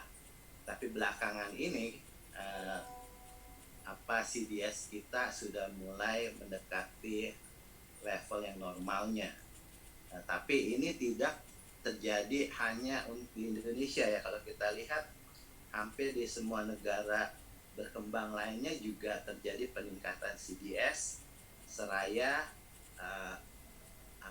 investor global itu memindahkan dana mereka ke safe haven yang waktu itu mereka pikir yaitu negara-negara maju terutama di Amerika Serikat. Oke, next slide. Oke, ini slide terakhir. Kalau kita lihat tekanan jual asing di pasar saham Indonesia itu masih tinggi ya. In fact, kalau kita lihat dalam 3 tahun terakhir, investor asing terus melakukan net selling. Totalnya sangat besar, yaitu 10,2 miliar dolar. Year to date sudah hampir 4 miliar dolar, dan 1 bulan terakhir sekitar 1,1 miliar dolar. Jadi penyebabnya ada 2 yang saya lihat ya. Kenapa ini asing terus melakukan penjualan ya dalam 3 tahun terakhir. Kalau kita lihat pasar emiten-emiten Indonesia secara keseluruhan dalam 3 tahun terakhir ini earnings growth-nya jauh di bawah ya dibanding historically gitu. Kalau kita bandingkan di tahun terutama tahun 2007 puncaknya ya, di waktu itu perusahaan-perusahaan batu bara itu mencatat peningkatan laba yang sangat besar. Jadi earnings growth market secara keseluruhan waktu tahun 2007 itu 31%. Of course ini nggak sustainable, tapi sejak tahun berikutnya kita lihat penurunannya itu masih cukup tinggi ya untuk global standard gitu, masih sekitar 13-15%. Tapi dalam 3 tahun terakhir ini kita lihat market earnings growth kita turunnya sudah cukup drastik gitu, sulit untuk bisa mencapai double digit ya. Itu jadi salah satu faktor yang menyebabkan kenapa arus jual asing itu sangat deras. Yang kedua lebih ke technical, karena kan Indonesia ini dalam alokasi di MSCI Asia ex Japan itu ada China juga.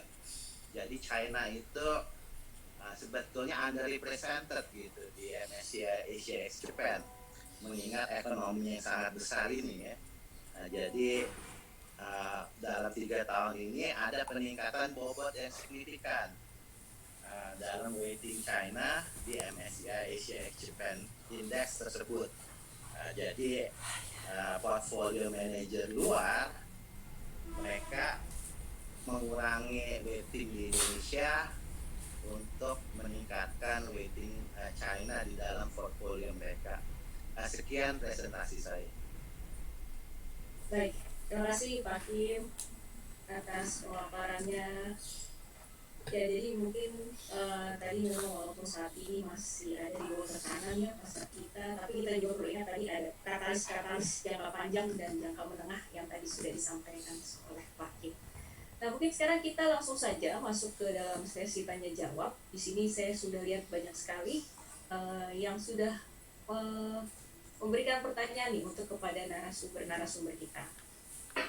Mungkin sebelumnya mohon maaf jika tidak semuanya akan bisa dibahas, tapi saya akan coba mulai bahas dari mungkin kepada Pak Hans dulu ya pertama. Untuk Pak Hans mungkin ada beberapa pertanyaan nih.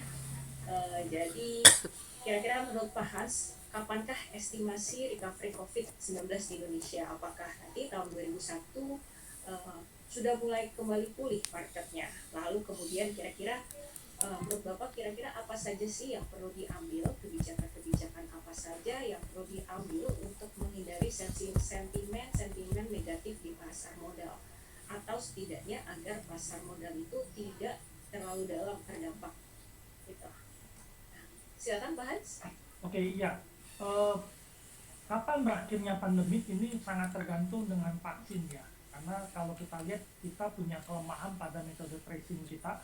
Jepang itu orangnya juga banyak yang tidak taat gitu ya melakukan protokol kesehatan.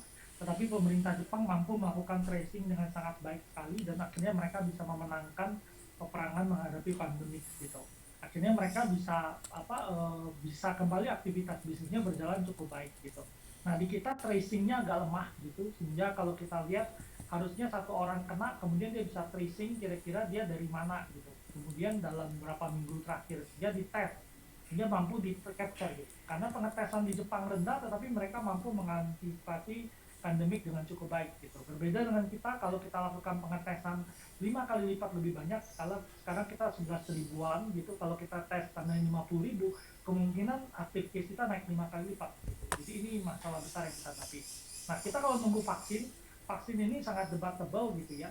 Saat ini Sinovac vaksinnya itu memang udah bisa di-apply ke orang, tetapi kita belum tahu persis efek samping dan efektivitasnya ya gitu vaksin tersebut gitu. Jadi saya melihat paling cepat itu kita berpikir bahwa kalau vaksin ditemukan nanti di Maret atau di tengah tahun gitu, kita butuh 3 bulan sampai 6 bulan untuk distribusi. Berarti tahun 2002 adalah periode yang ekonomi kita benar-benar full recovery ya. Tapi pasar saham akan bergerak berbeda karena dia akan diskon segala sesuatu. Begitu vaksinnya ketemu bagus gitu, mereka akan bergerak naik. Jumat pasar saham naik cukup banyak karena ada berita vaksin Cina dapat approve dari WHO. Ternyata itu cuma cuplikan berita yang salah gitu, karena waktu itu vaksin Cina masuk fase 3, kemudian pernyataan WHO itu mengklaim fase ketiga tadi gitu, bukan di-approve oleh mereka gitu. Kemudian kebijakan yang dilakukan otoritas udah cukup bagus gitu ya, kalau kita lihat ada trading halt, kemudian asymmetric auto rejection gitu, itu cukup efektif menahan penurunan indeks kita ya.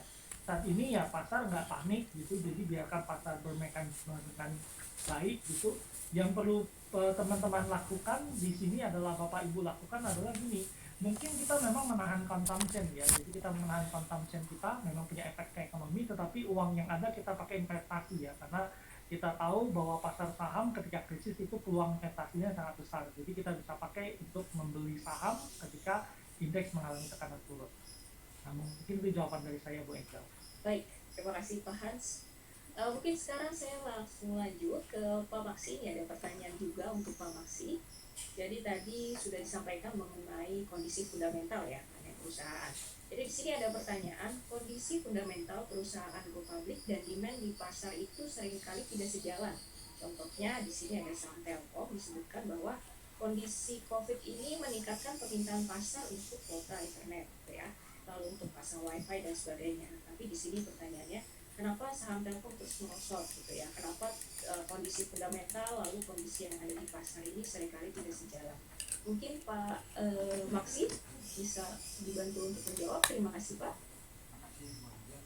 Jadi memang apa yang terjadi di bursa saham itu tidak serta-merta langsung ya, langsung memberikan dampak langsung naik gitu misalnya. Karena ada juga kalau misalnya hal itu terjadi pada saham-saham pertambangan, misalnya harga komoditas nikel naik, biasanya itu memberikan positif terhadap Inco ataupun Antam gitu ya, terutama Inco yang memang hanya memproduksi nikel.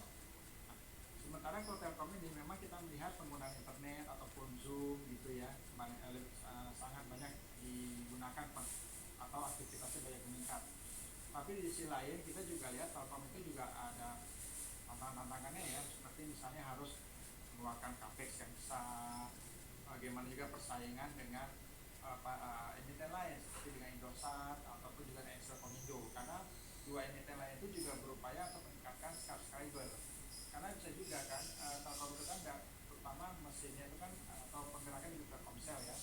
Nah Telkomsel sendiri kan kita lihat memang agak premium ya, mungkin dengan kondisi seperti sekarang ini orang bisa saja pindah ke Excel gitu ya, atau mungkin pindah ke Indosat.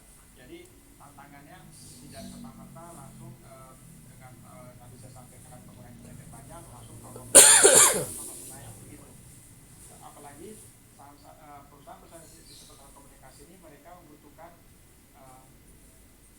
penyedia modal atau CAPEX yang besar untuk meningkatkan penetrasi, terutama di daerah-daerah di ini ya, mau kamu coba tangkap atau grab di wilayah Indonesia Timur ataupun Indonesia Tengah, itu mereka masih berupayakan untuk bisa meningkatkan subscriber di sana. Tapi bagaimanapun kita masih favorit ya untuk saham Telkom, kita masih rekomendasi buy untuk Telkom. Jadi waktu kita bisa terkomunikasi Telkom itu tadi. Oh ya, jadi kembali tadi juga Pak Kim sudah menjelaskan mengenai jangka waktu ya. Jadi supaya kita investasi bisa berlangsung lama.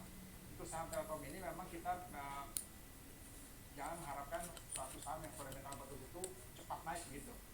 Memang kondisi sekarang ini lagi agak terkoreksi karena pandemi dan lain-lain. Tapi pada dasarnya fundamental Telkom itu masih bagus.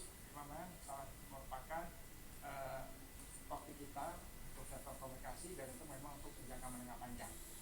Jadi kita jangan harapkan harga itu langsung naik atau langsung turun gitu dalam waktu yang singkat. Itu nanti bisa seperti arah trading ya, menggunakan analisa. Baik, terima kasih Pak Maksi. Berarti mungkin kalau Telkom ini lebih ke jangka menengah dan jangka panjang gitu ya, karena kondisi fundamentalnya juga sudah bagus, jadi untuk jangka panjang dan menengah juga lebih baik gitu ya Pak ya. Betul. Mungkin ada lagi pertanyaan untuk Pak Maksi nih Pak. Nah ini untuk sektor properti nih, Bapak menangani sektor properti ya. Untuk ini ada pertanyaan untuk Bapak, bagaimana prospek sektor properti di tahun 2021? Bagaimana pendapat Bapak mengenai sektor properti di tahun 2001 gitu? Kalau untuk tahun 2021 kita memang masih melihat bagaimana perkembangan ekonomi tahun 2021 yang akan datang. Bila kita melihat pada tahun ini memang properti masih agak slow ya, tapi bagaimanapun permintaan terhadap rumah untuk sektor menengah dan menengah bawah itu masih cukup bagus. Kita melihat seperti di Bekasi ya, Sumarekon Bekasi menunjukkan harga sekitar 1 M itu 1 M atau antara setengah 5 juta sampai 1 miliar itu masih cukup bagus prospeknya, karena Pak bagaimanapun backlog house kita masih tinggi sekitar 13 sampai 14 juta, pertama dibutuhkan bagi pasangan yang baru menikah. Tapi memang properti yang lain misalnya di atas 2 miliar itu yang kita lihat perkembangan slow down ya, orang-orang yang memiliki uang berlebih itu mereka masih wait and see dulu.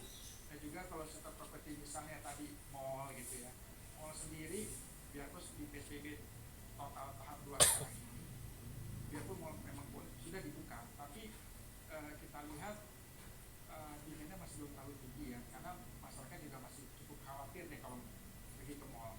Apalagi kan misalnya di dalam mall itu ada restoran-restoran yang gubernur melarang untuk dine in atau makan di tempat ya. Sementara kan kita banyak ke restoran itu untuk ngobrol. Nah, kalau misalnya kita ke restoran hanya untuk take away, biasanya itu akan menunjukkan daya tarik juga brandnya.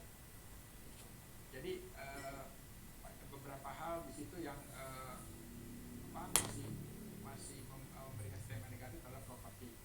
Kalau itu juga misalnya di perkantoran, di tengah pandemi sekarang,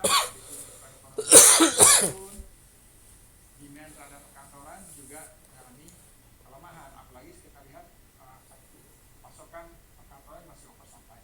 Nah untuk tahun depan kita berharap dengan pertumbuhan ekonomi yang dipasang pemerintah ya di atas 4% untuk tahun depan, kita berharap properti akan mulai pulih lagi.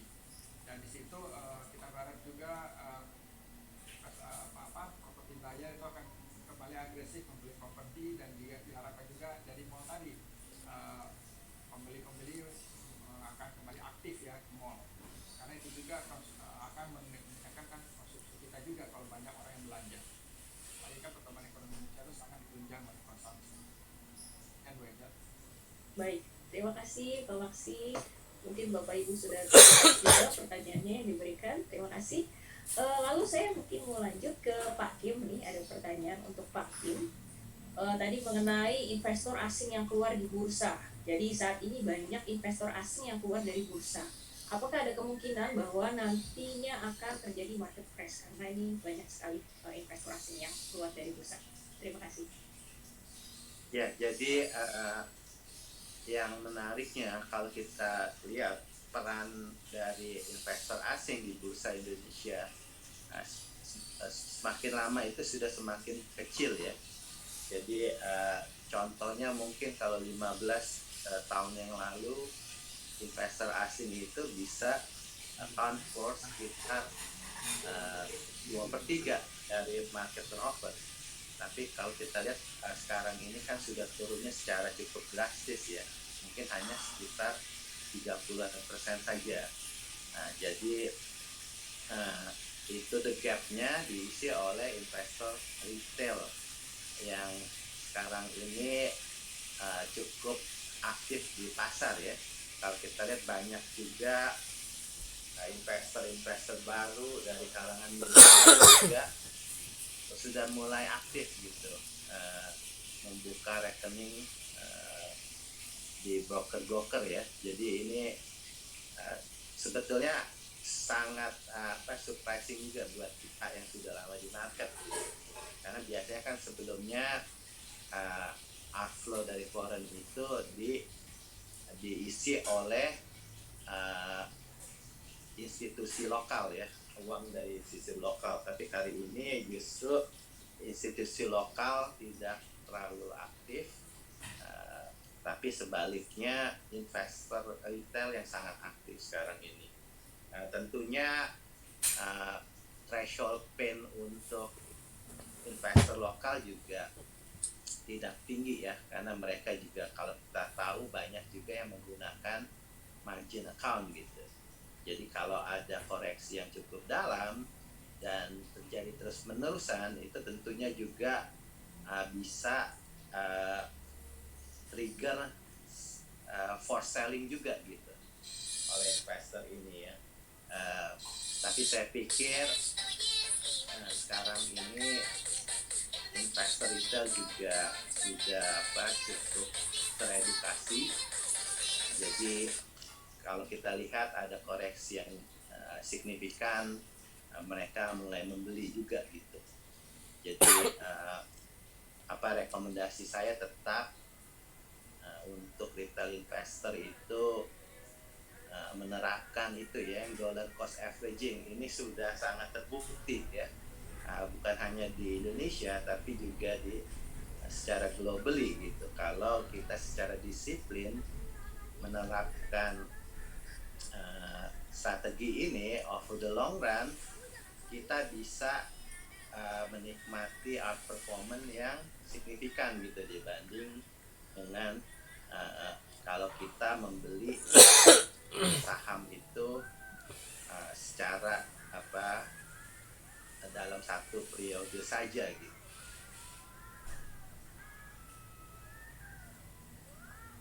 Baik, terima kasih Pak Kim. Jadi mungkin karena sekarang ini di market juga investor-investor juga sudah mulai teredukasi, jadi mungkin sepertinya untuk market crash jangan sampai lah ya Pak ya. Karena memang juga sudah banyak investor yang teredukasi juga nih. Lalu kemudian ada pertanyaan lagi Pak Kim. Saya lihat dulu pertanyaan. Menurut Pak Kim, bagaimana strategi investasi yang tepat ketika pasar saham ini masih berfluktuasi? Apakah memang di tengah pandemi anggapan cash is the king dinilai tepat? Itu kan banyak orang selalu berpendapat itu memiliki cash itu tidak ada resiko ya. Secara eksplisit itu benar pandangannya. Tapi kalau kita lihat telah lebih dalam, sebenarnya kalau kita mempunyai terlalu banyak cash dan kita contohnya taruh di deposito. Sekarang kan bunga deposito itu sangat rendah ya. Tapi over the long run, dan saya pikir ini low interest environment ini akan berlangsung setidaknya sampai akhir tahun depan gitu. Jadi yang cash yang kita miliki kalau kita tidak investasikan ke instrumen yang bisa memberikan potential gain lebih melebihi inflation rate, itu sebetulnya satu resiko juga ya. Jadi memiliki cash terlalu banyak, saya pikir di mana suku bunga itu bisa jadi tidak bisa melebihi inflation rate, itu suatu resiko juga gitu. Jadi kalau kita lihat makanya di di negara-negara maju sekarang ini investor-investor di sana karena mereka cash mereka itu returnnya hampir 0% kan, jadi mereka menginvestasikan sebagian dari cash mereka itu di pasar saham ya. Jadi maksud saya cash terlalu banyak juga sebetulnya dari wealth creation-nya sendiri itu kedepannya tidak optimal gitu. Baik, mungkin terima kasih Mas Kim. Mungkin berarti ini investor perlu juga ya mempertimbangkan kali ya. Jadi mungkin cash-nya tuh berapa persen mereka punya, lalu yang mana masuk investasi berapa persen, gitu ya Pak ya? Ya, itu sangat tergantung dari usia kita juga ya. Jadi semakin muda kita justru sebaiknya itu bigger portion-nya itu diinvestasikan di pasar saham yang kalau kita lihat long term return-nya itu bisa double digit ya, 10-12% gitu per tahunnya ya. Tentunya kalau kita mendekati usia pensiun ya, kita harus justru adjust juga gitu allocation kita di pasar sahamnya itu. Harus dikurangi juga gitu. Mungkin Pak Hans yang lebih expertnya kalau untuk ini alokasi. Ya, baik. Terima kasih Pak Kim. Mungkin masih ada pertanyaan lagi, mungkin 1 atau 2 pertanyaan lagi yang akan saya bacakan. Mungkin ini saya kembali lagi ke Pak Hans ya. Nah, ini ada pertanyaan nih, lebih baik investasi saham saat ini adalah swing trading atau one day trading saja Pak Hans? Terima kasih Pak. Ya, terima kasih. Ya, kalau day trade itu menurut saya yang lebih untung broker ya kalau kita day trade, karena komisi kita akan cukup banyak termakan untuk day trade.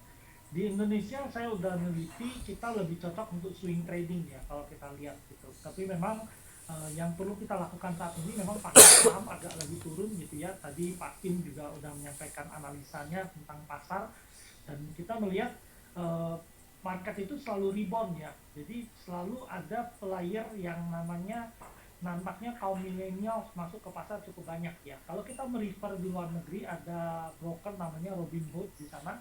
Mereka cerita waktu orang pertama kali di lockdown, mereka tinggal di rumah, kemudian temennya WhatsApp, gua trading saham, untung gitu. Nah, begitu orang lihat orang lain untung, mereka ramai-ramai buka rekening. Nah, fenomena ini kelihatan terjadi juga di Indonesia, sehingga terjadi peningkatan gitu ya. Biasanya orang yang tradingnya dikit jadi banyak karena di rumah punya waktu, kemudian ada orang yang di rumah kurang banyak kerjaannya, dia ikut trading saham. Artinya pemain retail lokal itu jadi gede sekali di pasar gitu.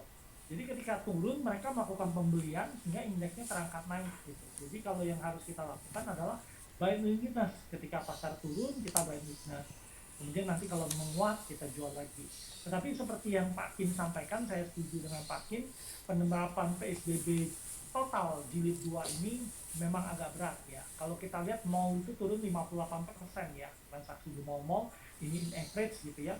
Ketika sektor retail berusaha bangkit lagi, ada PSBB total jilid 2, itu mereka agak berat gitu. Kemudian masalah besar yang dihadapi adalah mallnya nggak ditutup, sehingga tenan di dalamnya itu tetap diminta bayar gitu. Sedangkan mallnya sangat sepi gitu. Nah, ini yang menyebabkan diperkirakan akan ada gelombang PHK jilid 2 gitu ya, terutama kepada mall-mall dan tenan-tenan yang ada di dalamnya. Dan itu angkanya bisa 2 jutaan ya ada PHK di sana gitu. Nah, jadi kalau kita melihat data-data yang agak kurang baik, lebih baik kita melakukan swing trading ya di pasar. Jadi kalau melemah kita beli, nanti kalau menguat kita jual di pasar. Berarti swing trading ya saat ini ya, strateginya ya Pak Hans ya. Ya, betul. Baik, terima kasih Pak Hans. Mungkin saya berikan 1 pertanyaan lagi ya, sepertinya saya masih punya waktu nih, saya berikan 1 pertanyaan lagi mungkin untuk Bapak Kim ya. Untuk Bapak Kim mungkin ada pertanyaan nih, dengan adanya kondisi saat ini investor itu sebenarnya sudah cenderung pricing ya terhadap potensi buruknya data ekonomi juga. Selain itu juga sudah memperhitungkan juga dampak pemberlakuan PSBB jilid 2. Pertanyaannya adalah apakah mungkin nanti IHSG ini memiliki peluang untuk bangkit menjelang akhir tahun?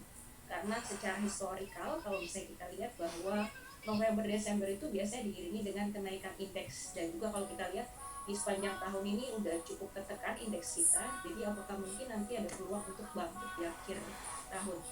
Terima kasih Pak.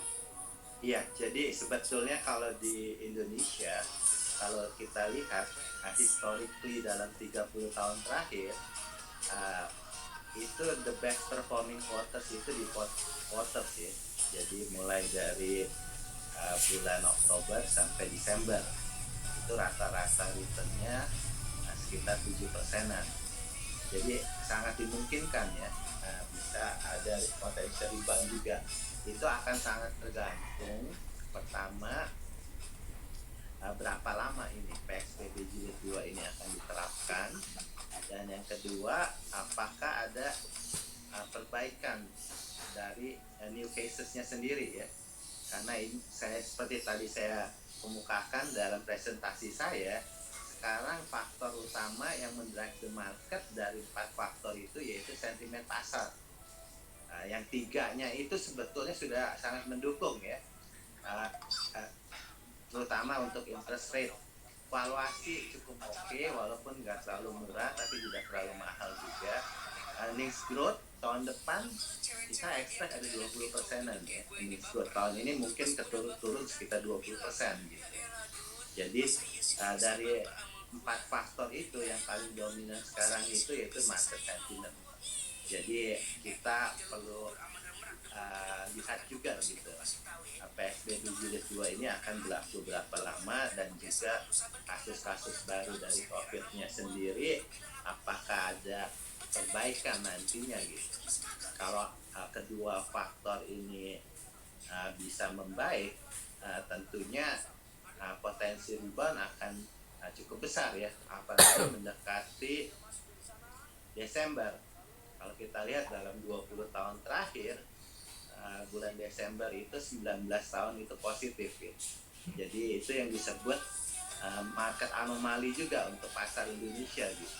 Bulan Desember itu for reason yang kita sulit jelaskan ya. Ada yang bilang window dressing, ada yang bilang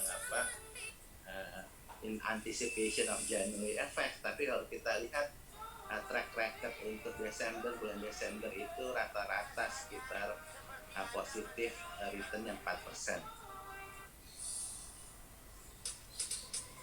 Baik Pak Kim, terima kasih banyak Pak Kim atas penjelasannya. Baik Bapak Ibu, mungkin karena kita juga dibatasi oleh waktu ya, mungkin saya rasa sesi tanya jawab ini sudah bisa kita sudahi. Saya mau mengucapkan terima kasih untuk pertanyaan-pertanyaan yang sudah diberikan. Saya mohon maaf juga jika memang masih ada pertanyaan yang belum sempat saya bacakan. Lalu saya juga mengucapkan terima kasih kepada para pembicara kita, Bapak Hasri, Bapak Maksi, dan Bapak Kim. Mungkin saya juga akan beri sedikit kesimpulan dari apa yang sudah dipaparkan oleh para narasumber kita. Mungkin seperti yang sudah kita ketahui saat ini, kondisi pasar memang dipenuhi oleh sentimen negatif. Lalu di tengah kondisi seperti ini, yang penting bagi kita adalah untuk melakukan investasi dengan memperhatikan juga faktor-faktor fundamental dari perusahaan. Jadi perusahaan dengan fundamental yang baik juga dengan sektor-sektor fundamental yang baik. Selain itu kita juga perlu ingat bahwa kita masih memiliki katalis-katalis di jangka panjang dan jangka menengah yang bisa diharapkan juga bisa menunjang kinerja pasar saham kita. Lalu dari sisi sektorial, walaupun masih banyak mengalami tantangan, pasar saham juga masih akan berfluktuasi sebelum ditemukannya vaksin COVID-19 ya.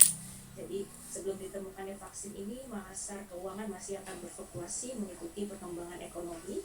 Tapi tentunya kita semua berharap bahwa di Indonesia ini tidak ada gelombang pandemi yang kedua gitu. Jangan sampai ada gelombang kedua sebelum ditemukannya vaksin COVID, sehingga nantinya ekonomi kita bisa pelan-pelan kembali pulih juga.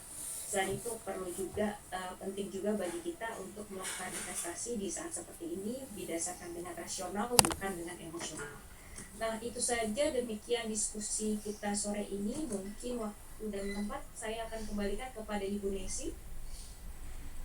Baik, terima kasih Mbak Injal. Baik, untuk di akhir sesi acara webinar ini, saya mengucapkan terima kasih atas kesediaan diskusi dari Bapak Kim, Bapak Makil Isya Putra, dan Bapak Hasbi. Terima kasih atas kesempatan yang Tiada diberikan. yang Saya salah. yakin pasti berguna buat seluruh peserta webinar. Terima kasih juga untuk seluruh peserta atas perhatian dan juga pesan yang disampaikan. Saya ingatkan kembali, sebelum meninggalkan ruang webinar, harap rekan-rekan untuk dapat mengisi link feedback yang telah dituliskan di kolom chat dan juga yang telah ditampilkan di screen berupa QR code. Harap mengisinya untuk kepentingan pembuatan sertifikat sebagai bentuk apresiasi bagi rekan-rekan yang telah berpartisipasi pada webinar kali ini. Jangan lupa untuk terus memantau update dari kegiatan webinar Atma Jaya dan BNI pada minggu yang akan datang. Saya Nesi bersama para narasumber dan moderator mengucapkan terima kasih atas partisipasi semua. Mohon maaf jika terdapat kekurangan dan jangan lupa untuk terapkan protokol kesehatan 3M, memakai masker, menjaga jarak dan mencuci tangan dengan benar. Kami pamit undur diri dari Siri Next Event. Wassalamualaikum warahmatullahi wabarakatuh. Waalaikumsalam. Terima kasih Pak Hanskwe, Pak Kim, Pak Maksi atas kesediaannya. Makasih Pak Terima Adi. kasih Pak. Terima kasih Pak Hans, Pak Kim, Pak Maksi. Terima kasih. Bu Saad.